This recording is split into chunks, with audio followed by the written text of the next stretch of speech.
அம்பேத்குமார் அவர்கள் பேச ஆரம்பிக்கலாம். நீங்க மானிய கோரிக்கை மீது விவாதம்.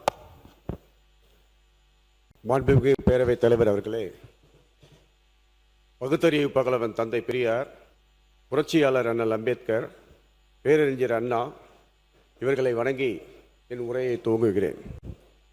நவீன தமிழ்நாட்டின் சிற்பி, ஒட்டுமொத்த தமிழ் மக்களின் தலைவர், நின்ற அனைத்து தேர்தலிலும் வென்ற ஒரே தலைவர் எங்கள் முத்தமிழறிஞர் டாக்டர் கலைஞர் அவர்களை வணங்குகிறேன். பேரவைத் தலைவர் அவர்களே, 2020-21 ஆண்டில் 0.07 என படு பாதாளத்தில் கிடந்த பொருளாதாரத்தை தட்டி எழுப்பியவர், இரவு பகல் பாராது ஓய்வுக்கு ஓய்வு தந்து உழைத்தவர், இந்திய மாநிலங்கள் எதுவும் அடையாத முடியாத அளவுக்கு 11.9 என்னும் இரட்டை இலக்கை பொருளாதார வளர்ச்சியை அடைத்த ஒரே மாநிலம் தமிழ்நாடு எனும் பெருமையை நமக்கு பெற்றுத் தந்தவர். இதை ஒன்றிய அரசின் பொருளாதார ஆய்வறிக்கையே பாராட்டும் வகையில் புதிய வரலாற்றை உருவாக்கியவர் எங்கள் திராவிட நாயகர் தலைவர் அவர்களை போற்றி வணங்குகிறேன். வேகமும் நிதானமும் வீரமும் விவேகமும் மிளிர ஐயா கலைஞர் அவர்களும் திராவிட நாயகரும் கலந்த கலவையாக எங்களை வழிநடத்தும் எங்கள் இளந்தலைவர் மாண்புமிகு எதிர்க்கட்சி தலைவர் அவர்களை வணங்குகிறேன். பாசத்திற்குரிய மாண்புமிகு சட்டமன்ற எதிர்க்கட்சி துணைத் தலைவர் அண்ணன் அவர்களுக்கு வணக்கம். திருவண்ணாமலை மாவட்டத்தின் அடையாளமாக விளங்குபவர், என்னை போன்ற கழக நிர்வாகிகளை உருவாக்கி வருபவர், உழைப்பால் உயர்ந்தவர், உழைப்பவரை உயர்த்துபவர், என் உயிரினும் மேலான எங்கள் எதிர்க்கட்சி கொறடா அவர்கள் ஐயா அவர்களை வணங்குகிறேன்.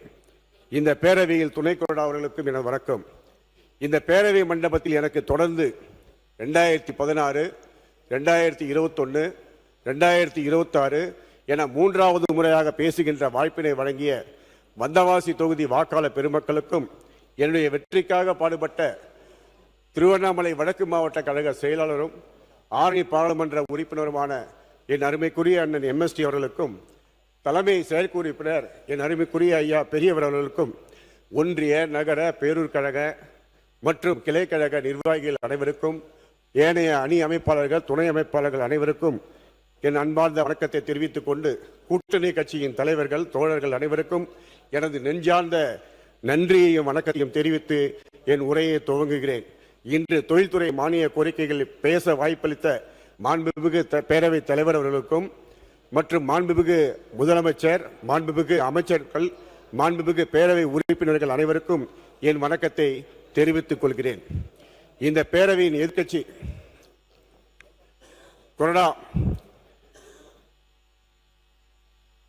மாண்புமிகு பேரவைத் தலைவர் அவர்களே, தமிழ்நாடு நிதிநுட்ப கொள்கை 2021, தமிழ்நாடு ஏற்றுமதி மேம்பாட்டுக் கொள்கை 2021, தமிழ்நாடு காலனி மற்றும் தொல்பொருள் கொள்கை 2022, தமிழ்நாடு நகர எரிவாயு விநியோக கொள்கை 2023, தமிழ்நாடு குறைக்கடத்தி மேம்பாட்டு மின்னணுவியல் கொள்கை 2024, தமிழ்நாடு விண்வெளி தொழில் கொள்கை 2025 என புதிய தொழில் கொள்கைகளை உருவாக்கி விரைவான தொழில் வளர்ச்சிக்கு வழிவகுத்தவர் எங்கள் கழக தலைவர் போற்றுதலுக்குரிய தளபதி அவர்கள். இந்தியாவில் மிக அதிகமாக 40,000 தொழிற்சாலைகளை கொண்டுள்ளது தமிழ்நாடு. ஒட்டுமொத்த தொழிலாளர்கள் பங்களிப்பு விகிதம் அதிகம் உள்ள மாநிலம் தமிழ்நாடு. இந்தியா முழுவதிலும் தொழிற்சாலைகளில் பணிபுரியும் மொத்த பெண்களில் 41% பெண் தொழிலாளர்களை கொண்டுள்ளது தமிழ்நாடு. மோட்டார் வாகனங்கள், ஆடைகள், தோல் மற்றும் தோல் சார்ந்த பொருட்களை உற்பத்தி முதலிடம் தமிழ்நாடு. கணினி, ஒலிக்கருவிகள், இயந்திரங்கள், போக்குவரத்து சாதனங்கள் உற்பத்தியில் 2ஆம் இடம் தமிழ்நாடு. மின்னணுவியல் ஏற்றுமதியில் 41.23% பங்களிப்புடன் தமிழ்நாடு முதன்மை மாநிலமாக திகழ்கிறது. இந்த பெருமைகளை எல்லாம் இந்த அரசுக்கு பின்புலமாக தந்துள்ளது எங்களது திராவிட மாடல் முன்னாள் முதலமைச்சர் போற்றுதலுக்குரிய அண்ணன் தளபதி அவர்கள். மாண்புமிகு பேரவை தலைவர் அவர்களே, மூடப்பட்ட போர்டு நிறுவனம் 3250 கோடி முதலீட்டில் வாகன இன்ஜின் உற்பத்தி அலகை பரமலை நகர் தொழிற்சாலையில் மீண்டும் அமைக்க செய்தவர் எங்கள் கழக தலைவர் அண்ணன் தளபதி அவர்கள். காஞ்சிபுரம் மாவட்டம் ஒரகடம் சிப்காட் தொழில் பூங்காவில் 286 கோடி மதிப்பீட்டில் மருத்துவ சாதனங்கள் பூங்கா அமைத்தவர் எங்கள் கழக தலைவர் அவர்கள்.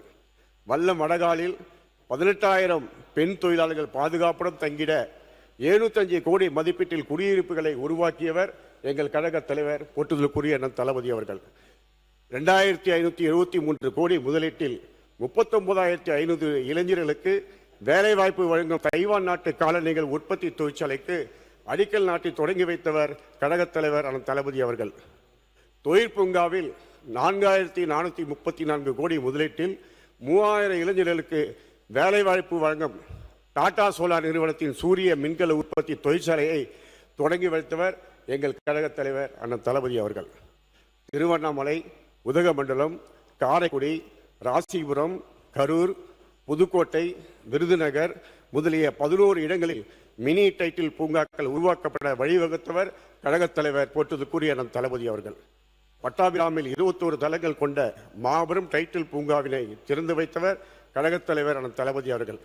மாண்புமிகு பேரவைத் தலைவர் அவர்களே, பட்டியலில் பழங்குடிய தொழில் முனைவர் புதிய தொழில்கள் நிறுவுவதற்கும் நடத்தி வரும் தொழில் நிறுவனங்களை வளர்ப்பதற்கும் தேவையான நிதி உதவிகளை வழங்கிட அண்ணல் அம்பேத்கர் வணிக சாம்பியன்ஸ் திட்டம் மூலம் 14 பட்டியலின பழங்குடியினருக்கு 21.98 கோடி கடன் உதவி வழங்கியவர் கழகத் தலைவர் அண்ணன் தளபதி அவர்கள்.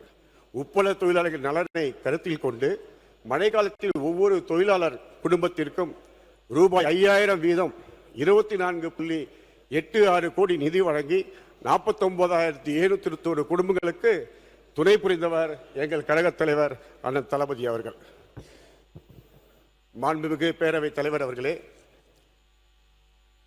சென்றிடுவீர் 8 திக்கும் கலை செல்வங்கள் யாவும் கொணர்ந்து இங்கு சேர்ப்பீர் என்று பாரதியார் பாடியது போல தமிழ்நாட்டு தொழில் வளம் பெருக்கிட எங்கள் கழகத் தலைவர் அவர்கள் America, England, France, Japan, Malaysia, Singapore, அரபு நாடுகள் ஆகிய வெளிநாடுகளுக்கு அரசு முறை பயணங்களை மேற்கொண்டு முதலீட்டாளர்களை மாநாட்டை நடத்தி தமிழ்நாட்டில் உள்ள தொழில் வாய்ப்புகளை திராவிட மாடல் அரசு வழங்கும் சலுகைகளையும் எடுத்து கூறி தமிழ்நாட்டிற்கு வாருங்கள், புதிய தொழில்களை தொடங்குங்கள் என வேண்டுகோள் விடுத்தார்கள். அதன் வாயிலாக 5 ஆண்டுகளில் 12.16 லட்சம் கோடி முதலீடுகள் ஈர்க்கப்பட்டு ஏறத்தாழ 36 இளைஞர்களுக்கு வேலைவாய்ப்புகள் வழங்கும் 1176 புரிந்துணர்வு ஒப்பந்தங்கள் மேற்கொள்ளப்பட்டன. ஆக இத்தகைய சாதனை படைத்த தலைவர் எங்கள் கழகத் தலைவர் போற்றுதற்குரிய அண்ணன் தளபதி அவர்கள்.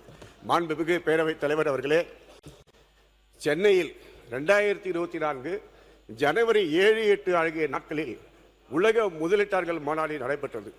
அதில் மின்வாகன உற்பத்தியில் நீண்டகால அனுபவம் வாய்ந்த வியட்நாம் நாட்டின் மின்பாஸ் நிறுவனம் 16,000 கோடி முதலீட்டில் தூத்துக்குடியில் மின்வாகன தொழிற்சாலை நிறுவியிட ஒப்பந்தம் நடைபெற்றது. 22/5/2024 அன்று அடிக்கல் நாட்டி தொடங்கி வைத்தவர் எங்கள் கழகத் தலைவர் தளபதி அவர்கள். தொழிற்சாலை கட்டுமான பணிகள் 18 மாதங்கள் முடிவடைந்த நிலையில் 4/8/2025 அன்று தூத்துக்குடிக்கு நேரில் சென்று தொழிற்சாலையை திறந்து வைத்தவர் எங்கள் கழகத் தலைவர் மாண்புமிகு திராவிட மாடல் முன்னாள் முதலமைச்சர் அவர்கள். மாண்புமிகு பேரவைத் தலைவர் அவர்களே, 2008ஆம் ஆண்டில் முத்தமிழர் கலைஞர் அவர்கள் செய்யாறு சிப்காட் வளாகத்தில் முதல் அலகும் 2015ஆம் ஆண்டு முன்னாள் முதலமைச்சர் அம்மையார் அவர்கள் காலத்தில் 2ஆம் அலகும் மொத்தம் 2936 ஏக்கர் பரப்பில் அமைக்கப்பட்டன. இந்த 2 அலகுகளிலும் மொத்தம் 74 தொழிற்சாலைகள் அமைக்கப்பட்டன. 50,000 இளைஞர்களுக்கு வேலை வாய்ப்புகள் வழங்கப்பட்டு அவர்கள் குடும்பத்தினர் அனைவரும் வசதியாகவும் வளமாகவும் வாழ்கின்றனர்.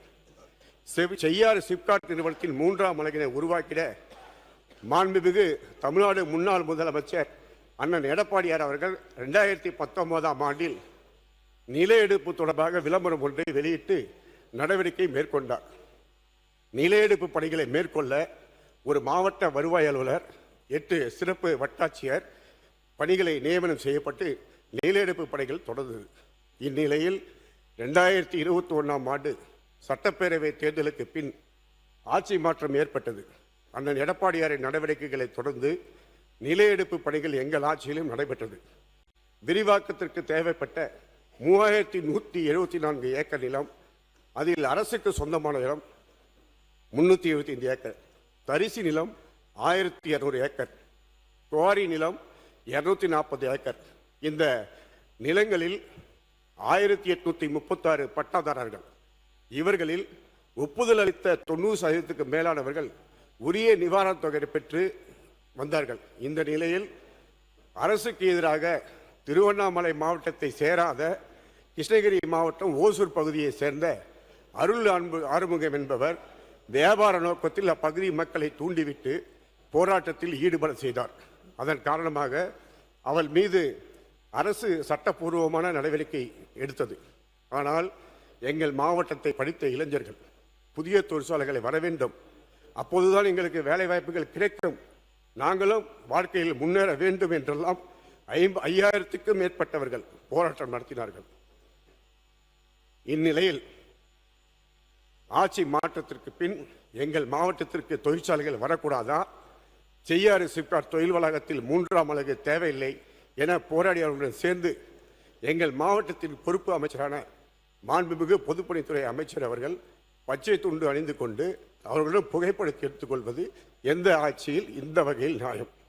எங்கள் மாவட்டத்திற்கு தொழிற்சாலைகள் வரக்கூடாதா, படித்த இளைஞர்களுக்கு வேலைவாய்ப்புகள் கிடைக்கக்கூடாதா, எங்கள் பகுதியில் பொருளாதாரம் முன்னேற்றம் ஏற்படக்கூடாதா? இந்த அரசின் கொள்கைதான் என்ன என்று தெளிவுபடுத்த வேண்டும் என இந்த அரசை கேட்டுக்கொள்கிறேன்.